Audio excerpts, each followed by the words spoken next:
Hello दोस्तों, नमस्कार। बात कर लेते हैं आज के दिन भर की सारी बड़ी खबरों की, जहां सबसे पहले आपको बताएंगे दोस्तों, दिल्ली ब्लास्ट के बाद पीओके में लश्कर की हुई अहम मीटिंग, आतंकियों का फूलों से हुआ स्वागत। जी हां दोस्तों, दिल्ली को दहलाने के बाद आतंकवादियों की अहम मीटिंग हुई है दोस्तों, जहां पर आतंकियों का फूलों से स्वागत किया गया है। बताएंगे अभी की सबसे बड़ी और एक्सक्लूसिव जानकारी, बहुत कम ऐसा देखने को मिलता है दोस्तों। बताएंगे इसके पीछे का नया खुलासा। तो वही दोस्तों, अब मोदी सरकार के इस मंत्री ने कर दिया खुद बड़ा दावा, कह दिया दिल्ली में लाल किला बम विस्फोट के पीछे किसी और का नहीं, पाकिस्तान का ही हाथ है। जी हां दोस्तों, बताएंगे पाकिस्तान के हाथ होने के पीछे और क्या क्या बातें और क्या क्या खुलासे हुई हैं दोस्तों। वहीं भूटान से लौटते ही सबसे पहले हॉस्पिटल पहुंचे प्रधानमंत्री नरेंद्र मोदी जी। जी हां, और हॉस्पिटल पहुंचने के बाद दोस्तों, मोदी सरकार की हो रही है बहुत बड़ी तैयारी। क्या ऑपरेशन सिंदूर को किया जाएगा कंटिन्यू दोस्तों, आपको बताएंगे। सीसीएस की बड़ी मीटिंग चल रही है, क्या होने वाला है इस मीटिंग में दोस्तों, लगे हाथों आपको बताएंगे। पाकिस्तान का दोगलापन आपको बताएंगे दोस्तों, दिल्ली धमाके को पाकिस्तान ने दूसरा ब्लास्ट बता दिया दोस्तों। साथ ही साथ तुर्की ने भी बेशर्मी दिखा दी। बताएंगे तुर्की और पाकिस्तान ने कैसे दोगलापन दिखा दिया। तो वहीं खुद अब इजरायली प्रधानमंत्री नेतन्याहू जी ने दिल्ली ब्लास्ट पर अपना खुद का बयान दिया है दोस्तों। उनका बयान को सुनकर जानकर आप भी कहेंगे कि इजराइल जैसा कोई नहीं। जी हाँ, वहीं बिहार इलेक्शन से जुड़ी भी एक से एक अहम जानकारियां सामने आ रही है दोस्तों। आज आपको सारी खबरें विस्तार से बताने वाले हैं, बस आप वीडियो के लास्ट तक बने रहिएगा। और खबरों में आगे बढ़ने से पहले अपने देश भारत के संप्रभुता, अखंडता और भारत की बढ़ती साख का दिल से समर्थन करते और मानते हैं कि इस आतंकवादी को छोड़ा नहीं जाएगा। जो भी लाल किले वाले ब्लास्ट में शामिल होगा उसको घुसकर मारा जाएगा। तो वीडियो को लाइक करके, चैनल को सब्सक्राइब करके, बेल आइकन दबा के कमेंट में जय हिंद अवश्य कह दीजिएगा दोस्तों। तो अब बात करते हैं पहली सबसे बेहतरीन खबर की, जहां दिल्ली ब्लास्ट के बाद लश्कर-ए-तैयबा की एक अहम मीटिंग हुई। इस बैठक में लश्कर के टॉप लीडर अब्दुल रऊफ और रिजवान हनीफ भी शामिल था। रिजवान हनीफ लश्कर के पीओके यूनिट का डिप्टी अमीर यानी उप प्रमुख है। वो लश्कर और जैश के आतंकियों के बीच मुख्य कड़ी का काम करता है। रिजवान हनीफ हिलाल उल हक ब्रिगेड नामक एक कॉम्बैट यूनिट की कमान संभालता है। यह ब्रिगेड लश्कर और जैश की संयुक्त टीम है और खुले तौर पर PAFF यानी पीपल्स एंटी फासिस्ट फ्रंट के नाम से काम करती है। इस ब्रिगेड के जरिए कई आतंकवादी गतिविधियां संचालित की जाती है दोस्तों। आपको बता दें, रिपोर्ट्स के मुताबिक इस मीटिंग में आतंकियों को फूलों से स्वागत किया गया। इसे दिल्ली ब्लास्ट के बाद एक महत्वपूर्ण और रणनीतिक बैठक माना जा रहा है। रिजवान हनीफ का नाम कई बड़े आतंकी मामलों में सामने आया है। वो जैश और लश्कर के बीच की कड़ी के रूप में काम करके आतंकियों को जोड़ता है और निर्देश देता है। हबीब ताहिर जो पहलगाम हमले में शामिल था, उसने वो भी रिजवान हनीफ से जुड़ा हुआ पाया गया है। यह साबित करता है कि हनीफ और उसकी ब्रिगेड आतंकियों की ट्रेनिंग और योजनाओं में महत्वपूर्ण भूमिका निभाती है। जी हां, इस बैठक का मकसद न केवल आतंकियों के बीच तालमेल बढ़ाना था, बल्कि नई योजनाओं और हमलों की रणनीति पर चर्चा करना भी बताया जा रहा है। पीओके में इस तरह की मीटिंग्स आतंकियों के नेटवर्क को मजबूत करती है। इसमें भारत के खिलाफ नई साजिशों को अंजाम देने की कोशिश की जाती है। इस बैठक ने यह साफ कर दिया कि लश्कर-ए-तैयबा और जैश-ए-मोहम्मद जैसे संगठन अभी भी सक्रिय हैं और पीओके में सुरक्षित आधार बनाकर भारत में आतंकी घटनाओं की साजिश रच रहे हैं। भारतीय सुरक्षा एजेंसियां लगातार इन गतिविधियों पर नजर रख रही है। आतंकियों को पकड़ने के लिए कार्रवाई की जा रही है। ये मीटिंग ये संकेत देती है कि दिल्ली ब्लास्ट जैसे हमलों के बाद भी आतंकी संगठन अपने नेटवर्क को मजबूत करने और नई योजनाओं को अंजाम देने में जुटे हुए हैं। और आतंकियों से फूलों का स्वागत क्लियरली दिखाता है दोस्तों कि दिल्ली ब्लास्ट में कहीं ना कहीं ये आतंकवादियों का हाथ है, क्योंकि इससे पहले फूलों के गुलदस्तों को लेकर फूलों से स्वागत नहीं देखा गया है दोस्तों। ये स्वागत ही बता रहा है और चेहरे की मुस्कान ही बता रही है। और जितने आतंकी गुट वहां पर खड़े हैं दोस्तों, उन सभी के चेहरे पर एक नई मुस्कान सी झलक रही है। इससे क्लियरली समझ में आ रहा है कि कहीं ना कहीं किसी गुल को खिलाने के बाद ही ऐसी हंसी और ऐसा स्वागत किया जा रहा है। इससे क्लियरली समझ में आता है कि दिल्ली ब्लास्ट के पीछे पाकिस्तान के ये आतंकवादी हैं। जी हाँ दोस्तों, इतना ही नहीं, आपको बता दें, ये तो हम आपको खबर एक्सक्लूसिव जानकारी बता रहे। वहीं सबसे अहम जानकारी, मोदी सरकार के मंत्री रवनीत सिंह बिट्टू ने कह दिया कि दिल्ली ब्लास्ट के पीछे पाकिस्तान का हाथ है। जी हाँ, राजधानी दिल्ली के साथ ही देश को झकझोर देने वाले लाल किला बम ब्लास्ट में बड़ा दावा सामने आया है। मोदी सरकार में मंत्री रवनीत सिंह बिट्टू ने दिल्ली बम विस्फोट के पीछे पाकिस्तान का हाथ बताया है। केंद्र सरकार ने इस मामले की जांच एनआईए को सौंपी है। एनआईए इस मामले में आतंकी लिंक की जांच कर रही है। इस बीच केंद्रीय मंत्री रवनीत सिंह बिट्टू ने एक बड़ा दावा करते हुए कह दिया कि इस विस्फोट के पीछे पाकिस्तान का हाथ है। केंद्रीय मंत्री ने कहा कि ऑपरेशन सिंदूर जारी रहने तक दोषियों को बख्शा नहीं जाएगा। बिट्टू ने कहा, चूंकि भारत के गृह मंत्री अमित शाह जी हैं, इसीलिए लोगों को चिंता करने की कोई जरूरत नहीं है। ऑपरेशन सिंदूर जारी रहने तक दोषियों को बख्शा नहीं जाएगा। उन्होंने साफ कह दिया कि इस विस्फोट के पीछे पाकिस्तान का हाथ है। हाल ही में भारी मात्रा में विस्फोटक बरामद किए गए थे। साथ ही सीमावर्ती इलाकों के पास हथियारों का एक बड़ा जखीरा मिला था। बिट्टू ने कहा कि जिम्मेदार लोगों को इसकी कीमत चुकानी होगी। जी हाँ, सोमवार शाम लाल किला मेट्रो स्टेशन के पास एक ट्रैफिक सिग्नल पर धीमी गति से चल रही एक कार में हुए शक्तिशाली विस्फोट ने पूरी दिल्ली को हिलाकर रख दिया। दोस्तों, जिस हादसे में अब तक 9 लोगों की मौतें हुई और 20 अन्य घायल हो गए हैं। पुलिस ने बता दिया है कि मंगलवार को 3 और लोगों की मौत के साथ मृतकों की संख्या बढ़कर 12 हो गई। अब ऐसे में दिल्ली ब्लास्ट में पाकिस्तान का हाथ बताना और फेंसिंग टूटने पर बड़ी मात्रा में हथियार भेजे जाना, केंद्रीय मंत्री का यह खुलासा वाकई में चौंका देने वाला है। आप क्या कहना चाहेंगे दोस्तों? क्या आपको नहीं लगता कि इसके पीछे पूरा पाकिस्तान का हाथ है? देखते हैं भारतीयों की क्या राय है दोस्तों, आप लोग कमेंट करके जरूर बताइएगा। तो दोस्तों, वहीं आपको बता दें, भूटान से लौटते ही एयरपोर्ट से सीधे पहुंचे एलएनजेपी हॉस्पिटल। जी हां, दिल्ली ब्लास्ट के घायलों से मिले प्रधानमंत्री मोदी जी। दोस्तों, प्रधानमंत्री नरेंद्र मोदी जी दिल्ली स्थित एलएनजेपी हॉस्पिटल पहुंचे और उन्होंने दिल्ली ब्लास्ट में घायल हुए लोगों से मुलाकात की। इस बारे में प्रधानमंत्री मोदी जी ने अपने आधिकारिक सोशल मीडिया हैंडल एक्स पर जानकारी साझा की। प्रधानमंत्री नरेंद्र मोदी जी कल भूटान से दिल्ली वापस आए। वे एयरपोर्ट से सीधे हॉस्पिटल पहुंचे। एलएनजेपी हॉस्पिटल में दिल्ली धमाके में घायल हुए लोगों को इलाज के लिए भर्ती करवाया गया है। भूटान की 2 दिवसीय राजकीय यात्रा से वापस आए प्रधानमंत्री मोदी जी दिल्ली पहुंचते ही सीधे रात एलएनजेपी अस्पताल पहुंचे। प्रधानमंत्री मोदी जी ने घायलों से व्यक्तिगत रूप से मुलाकात की और उनके शीघ्र स्वस्थ होने की कामना की। अस्पताल के अधिकारियों और डॉक्टरों ने भी उन्हें स्थिति की जानकारी दी। जी हां दोस्तों, घायलों से मुलाकात के बारे में जानकारी देते हुए पीएम मोदी जी ने एक्स पर लिखा कि दिल्ली में हुए बम विस्फोट में घायल हुए लोगों से मिलने एलएनजेपी अस्पताल गया। सभी के शीघ्र स्वस्थ होने की प्रार्थना करता हूं। साजिश रचने वालों को न्याय के कटघरे में लाया जाएगा। हालांकि इससे पहले दोस्तों, दिल्ली ब्लास्ट के बाद भूटान से अपनी पहली स्पीच में ही प्रधानमंत्री नरेंद्र मोदी जी ने घटना का जिक्र करते हुए चेतावनी दी थी। उन्होंने इस दौरान कहा था कि इस ब्लास्ट के पीछे के सभी जिम्मेदार षड्यंत्रकारी को किसी भी कीमत पर बख्शा नहीं जाएगा। दिल्ली ब्लास्ट के बाद भूटान से अपनी पहली स्पीच में मोदी जी ने घटना का जिक्र करते हुए चेतावनी दी थी। उन्होंने इस दौरान कहा था कि ब्लास्ट के पीछे के सभी जिम्मेदार को सजा दी जाएगी। इतना ही नहीं दोस्तों, आपको बता दें आपकी जानकारी के लिए, भूटान से लौटते ही अस्पताल के बाद सीधे सीसीएस की बड़ी मीटिंग की प्रधानमंत्री मोदी जी ने। साथ ही कैबिनेट की बैठक के बाद प्रधानमंत्री मोदी जी और गृह मंत्री अमित शाह जी की भी अलग से मीटिंग हुई। जी हां दोस्तों, लगातार एक्शन में दिखाई दे रहे हैं प्रधानमंत्री मोदी जी। भूटान से अस्पताल से सीधे सीसीएस की मीटिंग ने दिखा दिया कि प्रधानमंत्री नरेंद्र मोदी जी अब आतंकवादियों को छोड़ने वाले नहीं है। जो भी इसके पीछे हैं, उनकी हेकड़ी निकाली जाएगी। दोस्तों,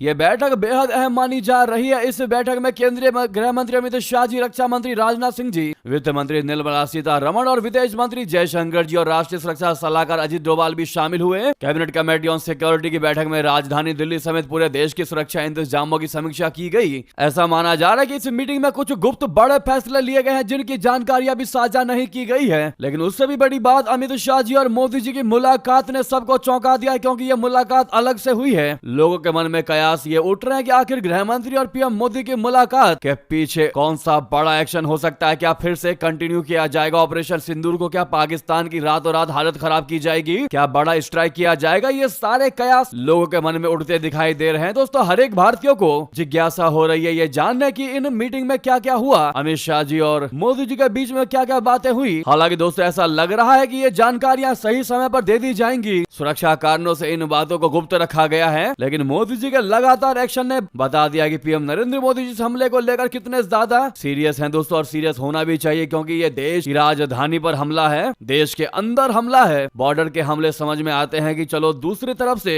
अटैक किया जा रहा है, लेकिन जब देश के अंदर घुसकर दिल्ली जैसी राजधानी में पहुंचकर ऐसे अटैक हो जाए दोस्तों, तो मामला सेंसिटिव और सीरियस बन ही जाता है। आपकी इस पर जो भी राय हो बताना मत भूलिएगा। अगर आप भी चाहते हैं कि इन आतंकियों को जल्द से जल्द कड़ी से कड़ी सजा मिले तो वीडियो को लाइक जरूर कर दीजिएगा दोस्तों, लेकिन कमेंट में रिवेंज मस्ट बी टेकन जरूर कह दीजिएगा। अगली खबर की बात करते हैं जहां पर पाकिस्तान का दोगलापन आपको बताते हैं दोस्तों। दरअसल दिल्ली धमाके को पाकिस्तान ने बता दिया सिलेंडर ब्लास्ट, साथ में तुर्की ने भी दिखाई बेशर्मी। दरअसल तुर्की ने हाल ही में भारत और पाकिस्तान में हुए धमाकों पर अपनी प्रतिक्रिया में दोहरा मापदंड अपनाया। तुर्की ने पाकिस्तान में हुए विस्फोट की निंदा आतंकी हमले के रूप में की है, लेकिन दिल्ली में हुए ब्लास्ट को सिर्फ एक विस्फोट बताकर मामले को हल्का करने की कोशिश की। उसके दो अलग अलग बयान कई सवाल खड़े करते हैं। गौर करने वाली एक और बात है कि दिल्ली धमाका पहले हुआ और पाकिस्तान के अंदर कई घंटों बाद मामला सामने आया, लेकिन तुर्की ने भारत को लेकर बाद में स्टेटमेंट जारी किया। अंकारा की यह दोहरी नीति सामने आई है। इस्लामाबाद में हुए ब्लास्ट को आतंकी हमला करार दिया गया, लेकिन भारत के लिए उसका स्वर काफी नरम रहा। तुर्की का भारत को लेकर यह नरम रुख उसके दोहरे मापदंड को प्रकट करता है। तुर्की ने पाकिस्तान में हुए विस्फोट की आधिकारिक निंदा करते हुए उसे स्पष्ट रूप से आतंकी हमला माना है। यह सख्त रुख आतंकवाद के खिलाफ उसकी नीति का अनुरूप दिखता है, लेकिन जब बात भारत की आती है तो यही शक्ति गायब हो गई। नई दिल्ली में 10 नवंबर की शाम हुए विस्फोट पर बयान जारी करते हुए तुर्की के विदेश मंत्रालय ने भारत में हमला टाइटल से के साथ कहा कि हम मृतकों के परिवार और भारत के लोगों के प्रति अपनी संवेदना व्यक्त करते हैं और घायलों के शीघ्र स्वस्थ होने की कामना करते हैं। तुर्की आतंकवाद के सभी रूपों और अभिव्यक्तियों के खिलाफ अपने सैद्धांतिक रुख और इस वैश्विक खतरे के विरुद्ध लड़ाई में सहयोग के प्रति अपनी अटूट प्रतिबद्धता दोहराता है। इस्लामाबाद में हुए धमाके पर पाकिस्तान में आतंकी हमला टाइटल के साथ तुर्की ने कहा कि हम आज इस्लामाबाद पाकिस्तान में हुए आतंकवादी हमले की कड़ी निंदा करते हैं। हम इस जघन्य हमले में जान गंवाने वालों पर खुदा रहमत और घायलों के जल्द शिफा मिलने की दुआ करते हैं। तुर्की आतंकवाद के खिलाफ लड़ाई में पाकिस्तान के साथ एकजुटता से खड़ा रहेगा। तो उधर पाकिस्तान के रक्षा मंत्री ख्वाजा आसिफ ने दिल्ली में हुए हमले को कमतर आंकते हुए इसे महज गैस सिलेंडर विस्फोट बता दिया और भारत पर सियासी फायदे के लिए मौके का फायदा उठाने का आरोप लगा दिया। आसिफ ने कहा कि कल तक यह गैस सिलेंडर विस्फोट की घटना थी, लेकिन अब वे इसे एक विदेशी साजिश बता रहे हैं। भारतीय नेता इस घटना का राजनीतिकरण कर रहे हैं। मुझे आश्चर्य नहीं होगा अगर अगले कुछ घंटों में या कल भारत पर हम ये आरोप लगा दें। अगर हमारे खिलाफ कोई हमला होता है तो हम उसे खाली हाथ नहीं जाने देंगे। हालांकि दोस्तों भारतीय सूत्रों ने कहा है कि पाकिस्तानी मंत्री के लहजे में इस्लामाबाद की घबराहट साफ झलक रही थी, खासकर जब दिल्ली पुलिस और केंद्रीय एजेंसियों के शुरुआती निष्कर्षों से संकेत मिलता है कि इस्तेमाल किए गए विस्फोटक सैन्य स्तर के थे। जी हाँ, अब ऐसे में पाकिस्तान और तुर्की का इस दोगलेपन के लिए आप क्या कहना चाहेंगे दोस्तों, कमेंट करके जरूर बताइएगा। तो वहीं आपको बता दें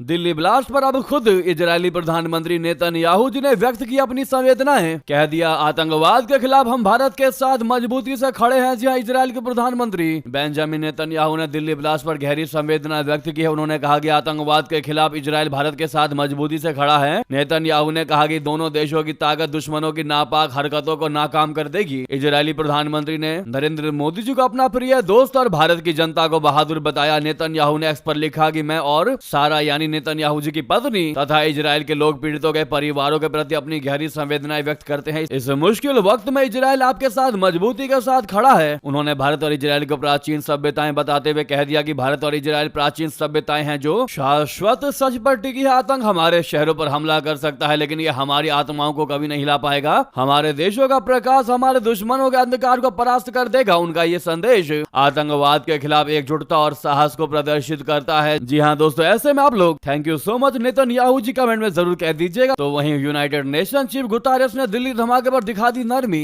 इस्लामाबाद अटैक पर जता दिया दुख। दोहरे रवैया पर उठे सवाल। दोस्तों संयुक्त राष्ट्र महासचिव एंटोनियो गुतारेस ने नई दिल्ली में लाल किले के पास कार विस्फोट में हुई मौत पर दुख व्यक्त किया और इस घटना की पूरी तरह से जांच की आवश्यकता पर जोर दिया। महासचिव के उप प्रवक्ता फरहान हक ने मंगलवार को दैनिक संवाददाता सम्मेलन में बताया कि भारत में जो भी कुछ हुआ है उसको लेकर हम वहां की सरकार और लोगों के प्रति अभी अपनी संवेदनाएं व्यक्त करते हैं और इसकी पूरी तरह से जांच की जानी चाहिए। हक से इस्लामाबाद में हुए आत्मघाती बम विस्फोट के बारे में और नई दिल्ली में हुए कार धमाके दोनों के बारे में जब पूछा गया तो उन्होंने राजधानी इस्लामाबाद में हुए हमले पर विस्तृत प्रतिक्रिया देते हुए हक ने कहा कि मैं ये कह सकता हूं कि महासचिव आत्मघाती हमले की खबर से बहुत दुखी हैं। वो पीड़ितों के परिवारों के प्रति अपनी संवेदना व्यक्त करते हैं और घायलों के शीघ्र स्वस्थ होने की कामना करते हैं। उन्होंने कहा कि महासचिव हिंसा और आतंकवाद की सभी घटनाओं की कड़े शब्दों में निंदा करते हैं। वो दोहराते हैं कि आतंकवाद के सभी दोषियों को जवाबदेह ठहराया जाना चाहिए और इसके लिए पूरी जांच की जानी चाहिए। जी हां दोस्तों, यानी कि कुल मिलाकर पाकिस्तान को तो तवज्जो देता दिखाई दिए हैं यूनाइटेड नेशन के चीफ,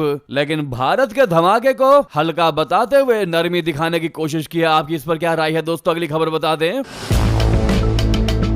रूसी राष्ट्रपति व्लादिमीर पुतिन अगले महीने दिसंबर में भारत की राजकीय यात्रा करेंगे। अमेरिका का नहीं है डर। पुतिन के दिल्ली दौरे की आ गई तारीख। S-400 मिसाइल और सुखोई 57 जैसे फाइटर जेट पर हो सकती है बहुत बड़ी डील। दोस्तों, रोज कांग्रेस ने बताया है कि पुतिन 5 दिसंबर को नई दिल्ली आएंगे और इसी सप्ताह आयोजित होने वाले रूस भारत फोरम के पूर्ण सत्र में भाग लेंगे। इस सम्मेलन का आयोजन रोज कांग्रेस कर रही है। इससे पहले क्रेमलिन ने भी कहा था कि पुतिन दिसंबर में भारत की यात्रा करेंगे। अब उनकी यात्रा की तारीख सामने आ गई है। पुतिन के दिल्ली दौरे के दौरान खास तौर से रक्षा सहयोग पर बात होने की उम्मीद है। इसमें S-400 एयर डिफेंस सिस्टम और सुखोई 57 लड़ाकू विमानों की खरीद पर चर्चा हो सकती है। दोस्तों, भारत रूस वार्षिक शिखर सम्मेलन के लिए पुतिन का दौरा दिसंबर 2021 के बाद उनकी पहली भारत यात्रा है। यूक्रेन के साथ रशिया के युद्ध के बाद उपमहाद्वीपीय द्वीप की भी उनकी पहली यात्रा होगी। ऐसे में इस यात्रा को भारत रूस संबंधों के लिहाज से अहम माना जा रहा है। पुतिन ऐसे समय दिल्ली आ रहे हैं जब भारत और अमेरिका के रिश्तों में तनातनी है। अमेरिका की ओर से भारत पर रूसी तेल खरीद रोकने का दबाव है। ऐसे में वॉशिंगटन की नजर भी उनकी दौरे पर रहेगी। व्लादिमीर पुतिन ने बीते महीने अक्टूबर में भारतीय प्रधानमंत्री नरेंद्र मोदी जी से फोन पर बात की थी। दोनों नेताओं ने इस दौरान रशिया और भारत के बीच विशेष और विशेषाधिकार प्राप्त रणनीतिक साझेदारी को और गहरा करने की अपनी प्रतिबद्धता दोहराई थी। रशिया भारत के पुराने संबंधों के अलावा पुतिन और मोदी एक दूसरे से निजी तौर पर भी अच्छे रिश्ते होने की बात कहते रहे हैं। मोदी जी और व्लादिमीर पुतिन जी की आखिरी मुलाकात बीजिंग में हुई थी। पुतिन जब दिल्ली में भारतीय अधिकारियों के साथ बैठक करेंगे तो भारत और रशिया के बीच 5 हैवी पीडी के फाइटर जेट सुखोई 57 पर डील फाइनल हो सकती है। भारतीय एयरफोर्स को इस समय आधुनिक लड़ाकू विमानों की आवश्यकता है। भारत के लिए सुखोई 57 लड़ाकू विमानों को मुफीद माना जा रहा है। HAL के पास इस विमान के निर्माण के लिए आवश्यक बुनियादी ढांचा है। साथ ही रशिया सुखोई 57 की तकनीक और सोर्स कोड भारत के साथ साझा करने को तैयार है। इससे भारत इस विमान को तरजीह दे सकता है। दोस्तों, लड़ाकू विमानों के अलावा भारतीय वायुसेना रशिया से S-400 एयर डिफेंस सिस्टम खरीदने की तैयारी में है। रूस के इस सिस्टम ने पाकिस्तान के खिलाफ संघर्ष में अपना महत्व दिखाया था। भारत 5 स्क्वाड्रन में से 3 पहले ही ले चुका है। व्लादिमीर पुतिन के दौरे के दौरान और बैटरी की खरीद पर बात फाइनल हो सकती है। जी हां दोस्तों, ऐसे में आपसे रिक्वेस्ट है, most welcome to India Vladimir Putin ji. Comment में जरूर कहिएगा। अगली खबर की बात करते हैं, जहां पर इतना ही नहीं,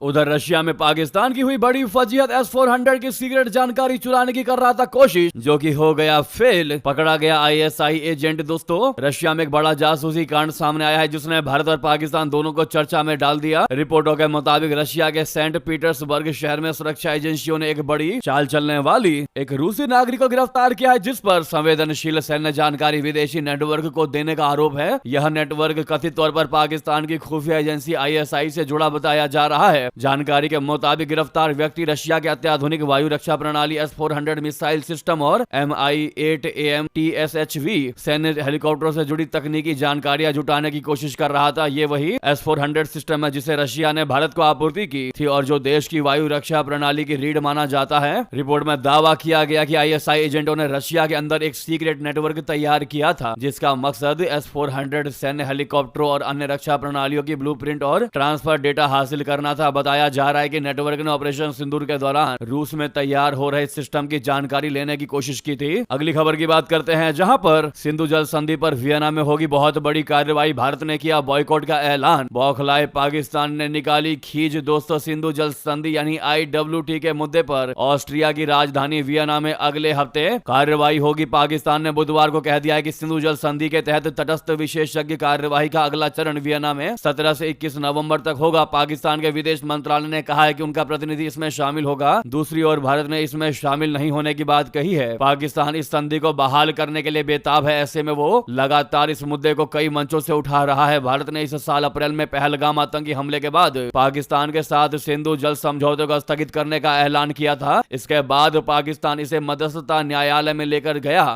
गया था। इससे पहले भारत ने जून और अगस्त में मध्यस्थता न्यायालय के दोनों फैसलों को खारिज कर दिया था। अब 17 से 21 नवंबर तक वियना में तटस्थ विशेषज्ञ कार्रवाई होगी। तो वहीं आपको बता दें, चीन पाकिस्तान की बढ़ने वाली है टेंशन। लद्दाख में एयरफोर्स का चौथा एयरबेस हुआ पूरी तरीके से ऑपरेशनल। क्या है खासियत बता दें, लद्दाख में इंडियन एयरफोर्स का चौथा एयरबेस मिल गया है। लाइन ऑफ एक्चुअल कंट्रोल से करीब 35 किलोमीटर दूर ये मुध न्योमा एयरबेस 13,700 फीट की ऊंचाई पर स्थित दुनिया का सबसे ऊंचा एक्टिव फायर एयरबेस बन गया है। इसके ऑपरेशनल हो जाने से एयरफोर्स की क्षमता में काफी इजाफा हुआ है। बुधवार को air force chief air chief marshal AP Singh C-130J super Hercules aircraft में सवार होकर यहां पहुंचे। एयरफोर्स चीफ का प्लेन का उतरना लद्दाख एयरबेस की उद्घाटन लैंडिंग थी। एयरफोर्स का एक एयरबेस लेह में है जो ऑपरेशनल है। इसके अलावा कारगिल और थॉइज बोले तो सियाचिन का बेस में भी पूरी सुविधाओं वाला रनवे है। दौलत बेग ओल्डी में भी एक रनवे है, लेकिन यह मिट्टी का बना रनवे है और पक्का नहीं है। न्योमा लद्दाख में इंडस नदी के किनारे स्थित है और लेह से करीब 180 किलोमीटर दूर है। यहाँ एक पहले सामान्य लैंडिंग स्ट्रिप थी, लेकिन अब यहाँ पर 2.7 किलोमीटर पक्का रनवे है, हैंगर है और एयर ट्रैफिक कंट्रोल की सारी सुविधाएं हैं। दोस्तों, अब एयरफोर्स ने इस एयरबेस पर सुखोई 30 MKI फाइटर जैसे जेट के ऑपरेशंस की मंजूरी दे दी है। इससे अब यहाँ कोई भी फाइटर जेट ऑपरेट कर सकता है। सुखोई 30 MKI फाइटर जेट सबसे भारी फाइटर जेट है। जिस जगह से भारी फाइटर जेट उड़ान भर सकता है और लैंड कर सकता है, वहां से हल्के फाइटर जेट के ऑपरेट करने में कोई दिक्कत नहीं होगी। जी हाँ दोस्तों, इसको आप कुछ ऐसे समझ सकते हैं, जहां से ट्रक गुजर सकता है वहां से छोटी गाड़ियां बड़े प्यार से गुजर सकती हैं। सेम सिचुएशन यहाँ पर है दोस्तों। तो उधर आपको बता दें, G7 बैठक में तनाव की आहट, ट्रंप की नीतियों पर मचा बवाल। गाजा और रशिया यूक्रेन युद्ध पर भी गहराए मतभेद। जी हां, दुनिया की 7 प्रमुख औद्योगिक लोकतांत्रिक शक्तियों यानी G7 के शीर्ष राजनयिक कनाडा के ओंटारियो में 2 दिवसीय बैठक के लिए जुट रहे हैं। यह बैठक ऐसे समय में हो रही है जब अमेरिका के राष्ट्रपति डोनाल्ड ट्रंप की व्यापार नीति और रक्षा खर्च और गाजा संघर्ष विराम योजना को लेकर पारंपरिक सहयोगी देशों में तनाव बढ़ गया है। कनाडा की विदेश मंत्री अनीता आनंद बैठक की मेजबानी कर रही है। उन्होंने कह दिया कि व्यापार से जुड़ी चुनौतियों के बावजूद देशों के बीच संवाद जारी रहना चाहिए। बैठक में अमेरिकी विदेश मंत्री Marco Rubio Britain, France, Germany, Italy, Japan के समकक्षों के अलावा भारत, ब्राजील, सऊदी अरब, ऑस्ट्रेलिया, मैक्सिको, दक्षिण कोरिया, दक्षिण अफ्रीका और यूक्रेन के मंत्रियों को भी आमंत्रित किया गया है। बैठक के पहले दिन पश्चिम एशिया में शांति और स्थिरता पर चर्चा होगी, जबकि बुधवार को राजनयिक यूक्रेन के विदेश मंत्री से मुलाकात करेंगे। ब्रिटेन ने घोषणा की है कि वो यूक्रेन के ऊर्जा ढांचे को पुनर्निर्मित करने के लिए $1.7 करोड़ की सहायता देगा। इस बार की G7 बैठक का माहौल तनावपूर्ण है, क्योंकि ट्रंप ने कनाडाई आयात पर टैरिफ बढ़ाया है और रक्षा खर्च में नाटो देशों के सकल घरेलू उत्पाद यानी GDP का 5% खर्च करने का आग्रह किया है। दोस्तों, जापान को छोड़कर बाकी सभी G7 सदस्य नाटो के सदस्य हैं, लेकिन कनाडा और इटली अभी भी इस लक्ष्य से पीछे हैं। इसके अलावा इजराइल हमास युद्ध और रशिया यूक्रेन संघर्ष पर भी देशों के बीच मतभेद है। तो वहीं दोस्तों, सबसे बड़ी और अहम जानकारी आपको बता दें, आखिरकार दिल्ली ब्लास्ट को सरकार ने मान ही लिया आतंकी घटना। जी हां, धीरे धीरे सारी जानकारियां बाहर आ रही है दोस्तों। प्रधानमंत्री नरेंद्र मोदी जी के इस बड़ी मीटिंग से बड़ी जानकारी सामने आ रही है, जिसमें केंद्र सरकार ने लाल किले के पास कार विस्फोट को आतंकी घटना बता डाला दोस्तों, और इस पर शोक जताया। मंत्रिमंडल ने इस हमले में मारे गए निर्दोष लोगों की याद में 2 मिनट का मौन भी रखा। प्रधानमंत्री नरेंद्र मोदी जी की अध्यक्षता में हुई इस बैठक में मंत्रिमंडल ने हमले में मृतकों के प्रति गहरा शोक जताया। लेकिन अभी जो सबसे बड़ी जानकारी वो ये है कि दिल्ली ब्लास्ट को भारत की मोदी सरकार ने आतंकी घटना आखिरकार मान ही लिया। अब होगा असली खेला दोस्तों। बाकी अब और जानकारियां सामने आने वाली है कि कैसे इन आतंकवादियों पर एक्शन लिया जाएगा और कैसे पाकिस्तान की हालत खराब की जाएगी जिसने इन आतंकवादियों को यहां भेजा है। बाकी जो भी जानकारियां सामने आएगी सबसे पहले आपको बताएंगे दोस्तों। चैनल पर पहली बार आए हैं तो सब्सक्राइब करना बिल्कुल मत भूलिएगा। सभी से रिक्वेस्ट है, इस वीडियो को जितना ज्यादा आज हो सके व्हाट्सएप, फेसबुक, एक्स पर शेयर भी कर लीजिएगा आप सभी लोग। जाते जाते वीडियो को लाइक करके, चैनल को सब्सक्राइब करके, बेल आइकन दबा के कमेंट में जय हिंद कह दीजिएगा। मिलता अगली बड़ी खबर में। बहुत बहुत धन्यवाद, बहुत बहुत आभार। जय हिंद, जय भारत।